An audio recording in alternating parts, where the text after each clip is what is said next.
Hello everyone, आप देख रहे हैं चैनल अमीन इन्फो। इंटरनल असेसमेंट को लेकर दो इम्पोर्टेंट नोटिस रिलीज़ करे हैं एसओएल ने। एक नोटिस जो है वो सिर्फ अंडर ग्रेजुएट कोर्सेज़ के लिए है और दूसरा नोटिस जो है वो दोनों ही यानी कि यूजी और पीजी दोनों कोर्सेज़ के लिए है। तो पहला जो नोटिस है जो अंडर ग्रेजुएट कोर्सेज़ के लिए है वो 4th सेमेस्टर के स्टूडेंट एनईपी के लिए है।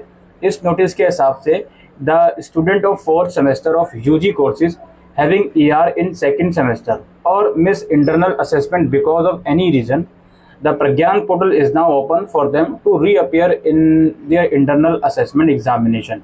यानी कि जो अंडर ग्रेजुएट कोर्स के 4th सेमेस्टर के स्टूडेंट हैं और उनका सेकंड सेमेस्टर में किसी सब्जेक्ट में ER था या वो एब्सेंट थे, तो उनके लिए इंटरनल असेसमेंट उस पर्टिकुलर सेमेस्टर का यानी कि सेकंड सेमेस्टर का जिसमें उनका ER या एब्सेंट था वो अब ओपन है प्रज्ञान पोर्टल में। वो अपना इंटरनल असेसमेंट दे सकते हैं। ये नोटिस यूजी कोर्सेज के लिए है, सेमेस्टर 4 के लिए। अच्छा, दूसरे नोटिस में क्या बात कही गई है?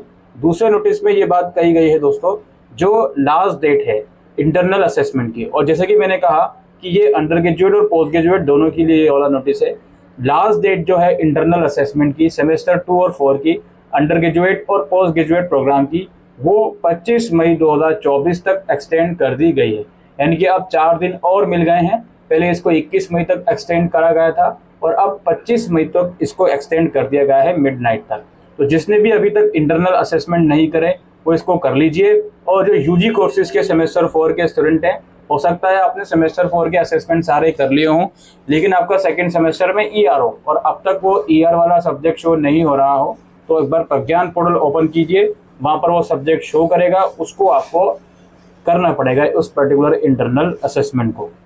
दोस्तों, इसके अलावा यहाँ पर कुछ इम्पोर्टेंट मैसेजेस भी काफ़ी बच्चों को आए थे।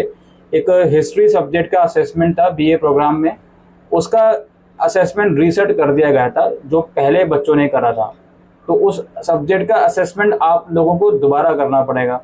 ये अपडेट एक आई थी, तो अपना पोर्टल प्लीज़ चेक करते रहिए। दूसरी बात दोस्तों, काफ़ी बच्चे कंप्लेन एक ये कर रहे हैं कि सर हमारे इंटरनल असेसमेंट में मार्क्स शो नहीं हो रहे हैं, या फिर हम असेसमेंट को लॉन्च कर रहे हैं तो ब्लैंक आ जाता है। ऐसी सिचुएशन में क्या करें? देखो, अगर आपने इंटरनल असेसमेंट सक्सेसफुली कर लिया है, मार्क्स अगर शो नहीं कर रहा है तो कुछ टाइम का वेट करो, वो वहाँ पे शो कर देंगे। लेकिन आप असेसमेंट करना जाते हो, पोर्टल ब्लैंक हो जाता है, फिर उसकी वजह से आपका अटेम्प्ट खराब हो जाता है। तो इसके लिए आप एसओएल के हेल्प डेस्क पर प्लीज़ ईमेल डालिए अपनी डिटेल्स डालकर, यूज़र आईडी और जो भी आपकी चीज़ें हैं, वो हेल्प डेस्क ही आप लोगों की मदद कर पाएंगे। ठीक है, help desk email ID SOL की वेबसाइट पर अवेलेबल है, वहाँ जाकर आप लोग देख सकते हो। बाकी आई रियली डोंट नो कि अब तक पासवर्ड रीसेट अगर आपका नहीं हुआ तो उसके पीछे क्या वजह है। प्लीज़ इस चीज़ को करिए जल्दी से असेसमेंट को, बिकॉज ये बहुत क्रूशल है आप लोगों की परसेंटेज को इंक्रीज करने के लिए। ठीक है, इन द मीन टाइम अभी के लिए वीडियो में इतना ही। Thank you.